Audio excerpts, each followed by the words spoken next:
महाराष्ट्रामध्ये कंत्राटी भरतीच्या संदर्भात मोठ्या प्रमाणात गदारोळ उठवण्याचा प्रयत्न केला जातोय आणि विशेषतः जे याचे दोषी आहेत, ज्यांनी हे केलंय, तेच जास्त आवाज करतायत आणि म्हणून कंत्राटी भरतीचे दोषी कोण हे समाजापुढे आलं पाहिजे, यांची थोबाडं उघडी पडली पाहिजे। या दृष्टीनं काही गोष्टी मी आपल्यापर्यंत पोहोचवायचा प्रयत्न करतोय। कंत्राटी भरतीच्या संदर्भात महाराष्ट्रात पहिला निर्णय कधी झाला? पहिला निर्णय झालाय 13 मार्च 2003। तेव्हाच्या काँग्रेस राष्ट्रवादीच्या सरकारमध्ये, तुम्हाला मी सगळे देणार आहे जीआर, त्याची हा त्याचा जीआर आहे। आणि पहिली कंत्राटी भरती कशात सुरू झाली? सर्व शिक्षण मोहिमेच्या अंमलबजावणी करता शिक्षण विभागामध्ये पहिली कंत्राटी भरती काँग्रेस, तेव्हाच्या काँग्रेस आणि शरद पवारांच्या राष्ट्रवादी काँग्रेसने शिक्षण विभागामध्ये केली। जीआरची कॉपी आपल्याला मी दिलेली आहे। त्याच्यानंतर अशोकराव चव्हाण मुख्यमंत्री असताना 2010 साली जीआर काढून कंत्राटी भरती सुरू करण्यात आली। त्याचा जीआर देखील मी आपल्याला दिलेला आहे। जरा मागे शांत राहिले तर बरं राहील।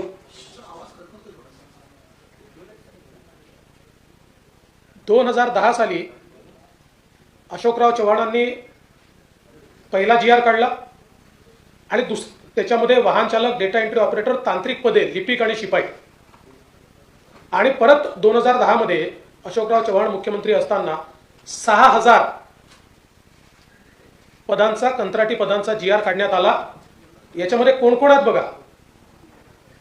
वाहन चालक, डेटा एंट्री ऑपरेटर, लेखालिपिक, शिपाई, ठीक आहे, साधन व्यक्ती, प्रकल्प समन्वयक, विशेष शिक्षक आणि मोबाईल टीचर। 2010 साली काँग्रेस आणि शरद पवारांची राष्ट्रवादी काँग्रेस सत्तेत असताना शिक्षक भरतीचा कंत्राटी जीआर हा त्यावेळी काढण्यात आला। त्यानंतर सन्माननीय पृथ्वीराज बाबा चव्हाण हे मुख्यमंत्री असताना 14 जानेवारी 2011 या ठिकाणी MIS coordinator, data entry operator, BTech, BE, MCA अशा पदांची शैक्षणिक योग्यता असलेल्यांचा हा जीआर त्यावेळी काढण्यात आला। त्यानंतर 31 मे 2011 यावेळेस पुन्हा माननीय पृथ्वीराज चव्हाण साहेब मुख्यमंत्री असताना कंत्राटीचा जीआर काढण्यात आला। 16 सप्टेंबर 2013 सामाजिक न्याय विभागात कंत्राटीचा जीआर काढण्यात आला। 2014 साली पुन्हा पृथ्वीराज चव्हाण हे मुख्यमंत्री असताना 1069 पद कंत्राटी पद्धतीने भरण्याचा जीआर काढण्यात आला। आणि हे जे काही फॅसिलिटी मॅनेजर्स आहेत ते तेव्हाच अपॉइंट करण्यात आले। आणि सगळ्यात महत्त्वाचं असं आहे की आता ज्याच्याबद्दल चर्चा चाललेली आहे, कागद जरा जास्त आहेत आज माझ्याकडे, पण सगळ्यांना एक्सपोज करेल।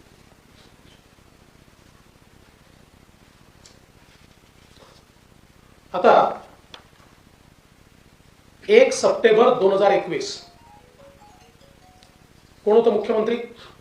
सन्माननीय उद्धव बाळासाहेब ठाकरे। 1 सप्टेंबर 2021 ला RFP ला सरकारची मान्यता मिळाली।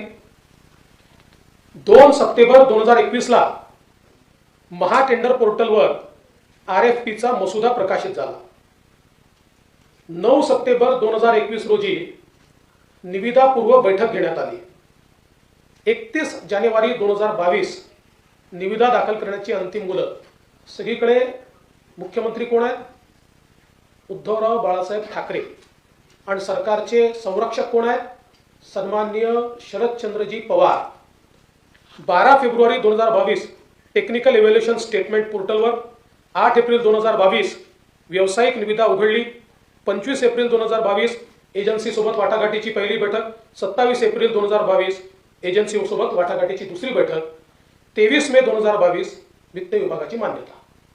पूर्ण कार्यकाळामध्ये या ठिकाणी आपण जर बघितलं तर कोण आहे आणि मग हे कुठल्या तोंडाने बोलतात? हा सन्माननीय उद्धव ठाकरे यांच्या सहीचा कागद आहे, फाईलचा आपल्याला दिला आहे. कंत्राटी भरतीला मान्यता कोणी दिली? उद्धव बाळासाहेब ठाकरे यांच्या सरकारने, त्यांच्या सहीने, माननीय शरद पवार साहेबांच्या आशीर्वादाने या ठिकाणी ही मान्यता देण्यात आली. हा शासन निर्णय बघा, हे पत्र आहे, पत्रव्यवहार आहे. 15/6/2020 काय म्हटलंय? बाह्य यंत्रणेकडून काम करून घेण्यासाठी एजन्सी नियुक्त करण्याबाबत. 17 जुलै 2020 बाह्य यंत्रणेमार्फत गट क व गट ड संवर्गातील पदे भरण्यासाठी एजन्सी नियुक्तीची प्रक्रिया करण्याबाबत.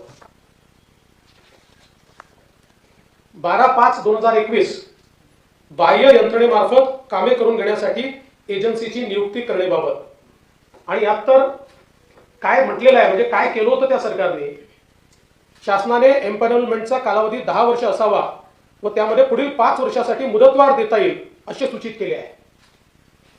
म्हणजे 15 वर्षाकरता या एजन्सीज त्यांनी एम्पॅनल केल्या. याच्यामध्ये जेव्हा आमचं सरकार आलं आणि आमच्या कॅबिनेट पुढे हा विषय आला आणि नंतर माझ्या स्वतःच्या लक्षात आलं की रेट्स खूप जास्त आहेत. मी स्वतः पत्र दिलं की हे जे काही रेट्स मागच्या सरकारच्या काळात आलेले आहेत हे 25% तरी जास्त आहे. आणि म्हणून आमच्या कॅबिनेटने ते रेट्स कमी करण्याचा निर्णय घेतला. परंतु हे संपूर्ण पाप 100% काँग्रेसचं, उबाठाचं आणि शरद पवार साहेबांच्या राष्ट्रवादी काँग्रेसचं आहे. ठीक आहे की आता अजितदादा आमच्यासोबत आहेत, त्यावेळेस ते त्यांच्यासोबत होते. पण आज जे आंदोलन करतात, आणि असं नाही आहे, मी जेव्हा मुख्यमंत्री होतो त्याही वेळेस हे जे 14चं काढलेलं टेंडर आहे पृथ्वीराज चव्हाणांच्या काळातलं, त्या टेंडरच्या अनुरूप आमच्या काळात लोक घेतलेले आहेत. मी ते नाव म्हणतच नाही. पण याची सुरुवात ही काँग्रेसने केली. आणि आता ज्याच्यावर काँग्रेस, शरद पवार गट आणि उबाठा हे आंदोलन करतायत, मला कधी कधी आश्चर्य वाटतं की यांना लाजा का वाटत नाही? शरम वाटली पाहिजे की आपणच करायचं आणि परत आपणच त्याच्यावर आंदोलन करायचं आणि असं भासवायचं जणू काही या सरकारने केलं आहे. आणि म्हणून मला असं वाटतं की हे पाप 100% त्यांचं आहे. आणि माननीय मुख्यमंत्री एकनाथराव शिंदेजी आणि उपमुख्यमंत्री अजित पवार यांच्याशी मी चर्चा केली आणि मी त्यांना सांगितलं त्यांच्या पापाचं ओझं आपल्या सरकारने का उचलायचं. त्यामुळे त्या सरकारने केलेलं हे एम्पॅनलमेंट आणि त्यानुरूप ही जी काही या ठिकाणी कंत्राटी भरतीच्या संदर्भात काढलेला GR आहे हा आम्ही रद्द करण्याचा निर्णय घेतलेला आहे. कारण पाप त्यांनी करायचं, आमच्या माथ्यावर फोडायचं आणि त्यांनीच आंदोलन करायचं हे आम्हाला मान्य नाही.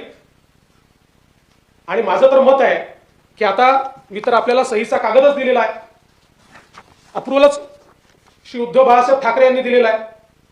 मग आता माझा सवाल आहे की उबाठा, उद्धव बाळासाहेब ठाकरे यांची सेना, शरद पवार यांची राष्ट्रवादी आणि ज्यांनी याची सुरुवात केली ते काँग्रेस आता महाराष्ट्राची माफी मागणार आहेत का? युवकांची दिशाभूल केल्याबद्दल, स्वतःचं पाप दुसऱ्याच्या माथी मारल्याबद्दल त्यांनी माफी मागितली पाहिजे. आणि ते माफी मागणार नसतील तर आमच्या पक्षांना त्यांना रोज उघडं करावं लागेल आणि जनतेत जाऊन उघडं करावं लागेल. हे सगळे कागदपत्र आम्ही जनतेमध्ये नेणार आहोत. आणि एवढंच नाही तर अलीकडच्या काळामध्ये पवार साहेब आधी असं करत नव्हते, पण जेव्हापासून त्यांचा पक्ष फुटला तेव्हापासून पवार साहेब देखील असं करायला लागले.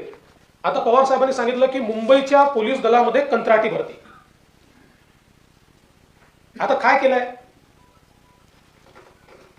3 वर्षापर्यंत मुंबईमध्ये 3 वर्ष उद्धव बाळासाहेब ठाकरेजी यांच्या काळामध्ये, शरद पवार साहेबांच्या काळामध्ये मुंबईमध्ये एकही भरती झाली नाही. आणि दरवर्षी 3000, 4000, 5000 पोलीस हे निवृत्त होतात. आणि त्यामुळे एक मोठा बॅकलॉग त्याच्यामुळे तयार झाला. आम्ही नियमित पोलीस भरती सुरू केली. यावर्षी 18,311 ची पोलीस भरती आम्ही केली आहे, ज्यामध्ये मुंबईला 7,076 पोलीस शिपाई आणि 994 वाहन चालक आम्ही दिले आहेत. परंतु ही भरती झाल्यानंतर ट्रेनिंग होऊन ते फोर्समध्ये जॉईन होतपर्यंत जवळजवळ 1 वर्षापेक्षा जास्त, 1.5 वर्षाचा कालावधी जातो. आणि हे 18,000 जे आम्ही केले आहेत हा रेकॉर्ड आहे.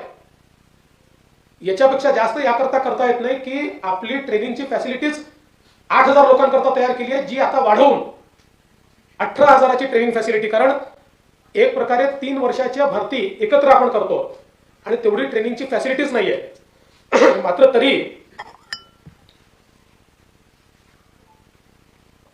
ही ट्रेनिंगची फॅसिलिटी आम्ही त्या ठिकाणी तयार केली. मात्र मुंबई ही व्हल्नरेबल आहे. मुंबईवर सातत्याने आतंकवादाचा, दहशतवादाचा धोका असतो. आणि म्हणून मुंबईमध्ये 7,000, 10,000, 12,000 पोलीस कमी, उद्या एखादी घटना घडली तर हे सांगता येत नाही की आम्ही पोलिसांची भरती केली नाही म्हणून घटना घडली. आणि म्हणून काय निर्णय केला, तर जोपर्यंत हे ट्रेनिंगवरनं येत नाही तोपर्यंत महाराष्ट्र सरकारने स्वतः तयार केलेले महाराष्ट्र राज्य सुरक्षा महामंडळ, आणि आपल्याला कल्पना असेल की महाराष्ट्र राज्य सुरक्षा महामंडळ सुरू करताना त्याच्या मागची भूमिका काय होती. पोलीस भरतीमध्ये समजा 7-8 हजार जागा असतील, एलिजिबल 50,000 लोक येतात.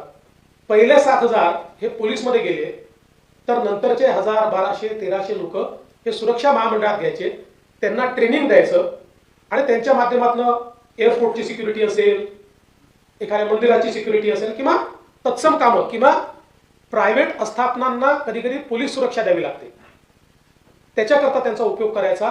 याकरता शासनाने महामंडळ तयार केलं.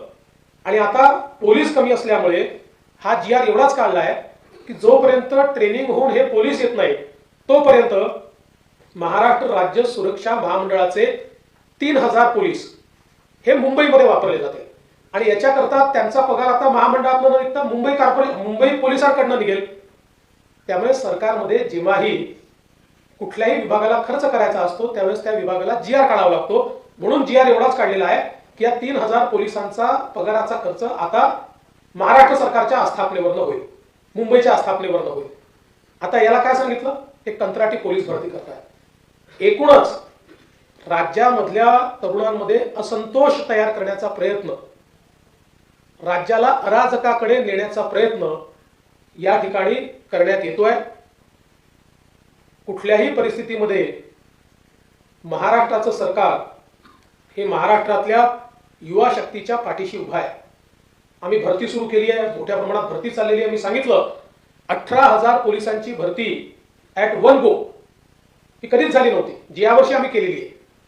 आणि म्हणून आज यांचा चेहरा आम्ही उघडा पाडला आहे. आणि अनेक विषय याच्यानंतरही प्रेस घेणार आहे, ही काही अंतिम नाही आहे. अनेक विषयांमध्ये यांना मी उघडं पाडीन. कारण यांची अकर्मण्यता, यांचा भ्रष्टाचार, याच्यामुळे महाराष्ट्राचं आतोनात नुकसान यांनी केलं आहे. आणि तरी हे जर तोंड वर करून आमच्यावर आरोप करणार असतील तर यांचा बुरखा मला फाडावाच लागेल.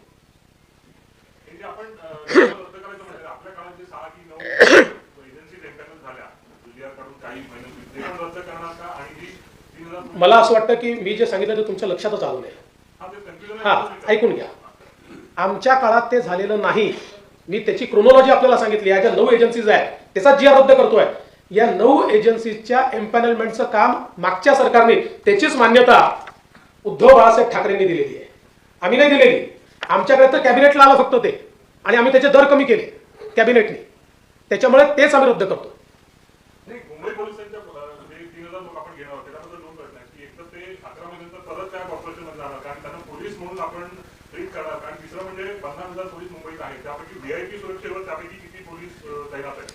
मला असं वाटतं पहिली गोष्ट तर अशी आहे की हे जे काही पोलीस आपण तिथे घेतो हे पोलीस म्हणूनच तिथे येतात. त्यांना वेगवेगळ्या आस्थापनेवर पोलीस म्हणूनच आपण त्यांना तो जॉबच आपण तो देतो. त्यामुळे ते येतील 11 महिन्यांनी त्यांच्या कामावर पुन्हा परत जातील. जसं आपण अनेक वेळा आपल्याकडे राज्य रिझर्व्ह फोर्स असतो, कधी आपल्याला केंद्रीय रिझर्व्ह फोर्स बोलवावा लागतो, त्यास आपण पैसे देतो त्याचे. जेव्हा आपण केंद्रीय रिझर्व्ह फोर्स बोलवतो त्यावेळी आपण GR काढून त्याचे पैसे देतो. आपण जो पहिला उद्धव ठाकरेंचं जो पत्र दाखवलं आपण 3,000 भरती करतो त्यावेळेस पण एवढाच आकडा होता. नंबर 1 प्रश्न आणि वारंवार शरद पवार जे म्हणतात की तुम्ही कुठेतरी आरक्षण जे मिळालं होतं ते मिळालं नाही, ते त्यांचे वारंवार आरोप करतात. त्यावर नाही, याचं उत्तर पवार साहेबांनी दिलं पाहिजे की त्यांच्या सरकारने जेव्हा हा निर्णय घेतला पवार साहेबांच्या त्यावेळेस त्यांना का आठवलं नाही आरक्षण. हा आम्ही घेतलेला निर्णय नाही आहे. हा प्रश्न शरद पवार साहेबांना विचारला पाहिजे. हा प्रश्न उद्धव ठाकरेंना विचारला पाहिजे. आज जे प्रश्न करतायत मी तुम्हाला क्रोनॉलॉजी दिली आहे, सगळं त्यांनीच केलंय. सर आपने कहा कि सब कुछ रद्द कर दिया गया तो नई भर्ती कब शुरू होगी अब? ठीक है, नई भर्ती चालू ही है. ये तो फैसिलिटी मैनेजमेंट का टेंडर था, ये हम रद्द कर रहे हैं. नई भर्ती तो चालू ही है. काम शुरू होगी सर 15 व्यवस्था की प्रत्येक क्षेत्रामध्ये आता प्रत्येक विभागात कायमस्वरूपी भरती त्याला वेळ जाणार आहे. मात्र आता जी कंत्राटी भरती होती ती जर थांबवली तर जी रिक्तपदांचा जो भार येतो कायमस्वरूपी पदांवरती येणार नाही का? असं आहे की त्याच्यातले अगदी जे ड्रायव्हरचं पद असेल, माळी असं पद असेल, असे जे पदं असतील किमान 6 महिन्याकरता काही पदं आपल्याकडे तयार होतात, 9 महिन्याकरता एखाद्या प्रोजेक्टमध्ये होतात, तर त्या प्रोजेक्टमध्ये ते कव्हर होतात. त्या प्रोजेक्टला अधिकार असतात, त्या विभागाला ते अधिकार असतात. अशा प्रकारचे वर्षानुवर्ष ते घेतच असतात. त्यामुळे त्यांनी काही आता हा जो काही फॅसिलिटी मॅनेजमेंटचा या ठिकाणी GR काढला होता किंवा या ठिकाणी जे टेंडर काढलं होतं याच्या मागे काय त्या सरकारचा काही व्यापक हेतू असेल, आम्हाला तो मान्य नाही, आम्ही मग रद्द केला. सर सरकारच्या विरोधात एक ऑपोजिशन जे आहे हे युवा संघर्ष यात्रा राज्यव्यापी काढणार आहे. शरद पवार स्वतः त्याच्या सभेमध्ये त्याची सुरुवात करणार आहे. त्यांना काय सांगणार? मला असं वाटतं की याचं उत्तर त्यांनी दिलं पाहिजे का काढलं. म्हणून तर मी म्हटलं की आता यांचा बुरखा फाटलाय. जे त्यांनी केलं आता आमच्या सरकारवर थोपून त्याच्या विरुद्ध ते आंदोलन करतायत. जनतेला यांचा खरा चेहरा मी दाखवतोय. सर प्रश्न असा आहे की गिरीश महाजन यांनी जी आता भरती जाहीर केलेली होती कंत्राटी पदांची जवळपास 5,000 पदांची भरती होती. आरोग्य सेवेमध्ये सुद्धा भरती एक जाहीर झाली होती. तर ही पद आता भरली जाणार का कंत्राटी स्वरूपात? ही मला माहित नाही त्यांनी अशी कुठली भरती जाहीर केल्याचं मला कल्पना नाही. मागच्या 1.5 महिन्यांपासून खरं तर ह्या सगळ्या गोष्टी हा? कर्मचाऱ्यांची भरती फायनान्शियली सरकारवर जास्त लोड येतो कारण ते परमनंट एम्प्लॉईसाठी लायबिलिटी जास्त असतात. त्याच्यातनं व्हाया मीडिया म्हणून कंत्राटी कर्मचाऱ्यांची भरती हा एक पर्याय समोर आला. तर आता हा पर्याय आपण बंद करत असताना फायनान्शियल व्हायबिलिटी हा विषय आपला नाही, पहिली गोष्ट तर अशी आहे की मी पुन्हा सांगतो, वर्षभराचे पदं, 9 महिन्याचे पदं, टेम्पररी पदं, यावर पूर्वी ज्या प्रकारे ते विभाग त्या काळाकरता काम करत होते ते करत राहतील. आता मूळ प्रश्न काय होता? मूळ प्रश्न असा होता की सरसकट धोरण म्हणून 9 फॅसिलिटी कंपनी एम्पॅनल करून या ठिकाणी भरती करण्यात येणार आहे, अशा प्रकारचा जो आरोप होता. तर या 9 कंपनी मागच्या सरकारने एम्पॅनल केलेल्या आहेत. मागच्या सरकारने याची सगळी प्रक्रिया केली आहे. हे मी आपल्या समोर आणलं आणि आम्हाला हे मान्य नाही म्हणून आम्ही रद्द केलं.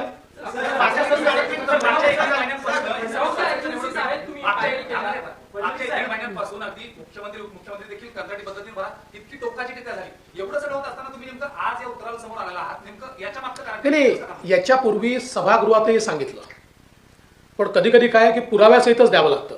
आता सभागृहामध्ये हे उत्तर मी दिलेलं आहे. जे सभागृहात असतं त्यांनी ऐकलं आहे की तुमच्या काळातलं आहे.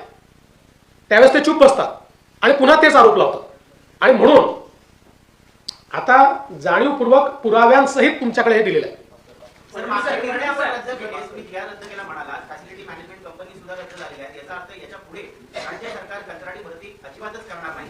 मी पुन्हा सांगतो की पूर्वी जी पद्धत होती की एखाद्या विभागामध्ये 6 महिन्याचे पदं तयार होतात, 9 महिन्याचे होतात, 11 महिन्याचे होतात, काही पदं हे टेम्पररीज पदं आहेत, त्याच्यावर त्या प्रोग्राम अनुरूप जी काही भरती व्हायची तर त्यांचे अधिकार कायम आहेत. पण एक धोरण म्हणून जे मागच्या सरकारने स्वीकारलेलं होतं की सरसकट 9 लोकांना फॅसिलिटी मॅनेजमेंटमध्ये हे सगळं आउटसोर्स करायचं ते आम्ही रद्द केलं. तुम्ही असं म्हणालात की कंत्राटी भरती हे उद्धव ठाकरे आणि शरद पवार सरकारचं पाप आहे. तुम्हीही तुमच्या सरकारने तोच अध्यादेश काढून ते कॅरी फॉरवर्ड केलं. त्यानंतर आंदोलनं आणि टीका झाली. आता तुम्ही अध्यादेश मागे घेता तर ते आंदोलन आणि टीका याचा इम्पॅक्ट म्हणायचा की सरकारवर ओढवलेली नामुष्की म्हणायची? पहिली गोष्ट असा कुठला अध्यादेशच नाहीये. हा कुठला अध्यादेश आला समजून घ्या. हे टेंडर आहे. ते टेंडर त्यांनी काढलं, त्यांनी मंजूर केलं, त्यांनी त्या ठिकाणी सगळी प्रक्रिया राबवली, त्यांच्या मान्यतेने ते झालं. आमच्या कॅबिनेट समोर आलं त्यावेळेस मी असं सांगितलं, तुम्हाला माहिती आहे तुम्ही सगळ्यांनी छापलाय, मी पत्र दिलं की बाबा याच्यामध्ये कॉस्ट फार जास्त आहे, 25% जास्त कॉस्ट दिसते ती कमी करा. आम्ही ती कॉस्ट कमी केली. परंतु ज्यावेळेस आमच्यावरच हे आरोप लावायला लागले त्यावेळेस आम्ही सिरियसली ते घेऊन बसलो की यांनीच केल्याने आपल्यावर आरोप का लावतात. आणि आमचं असं मत पडलं की आपल्याला याची आवश्यकताच नाहीये, आपल्या सरकारचं धोरणच नाहीये. त्यामुळे ही नामुष्की नाहीये. मला तर असं वाटतं की जाणीवपूर्वक राज्याच्या युवांच्या मनामध्ये जो रोष तयार करायचा प्रयत्न चालू होता तो आम्ही संपवलेला आहे आणि सरकारचं कामच आहे. We have responded to that. मात्र याच्यामध्ये यांचा बुरखा आम्ही फाडला.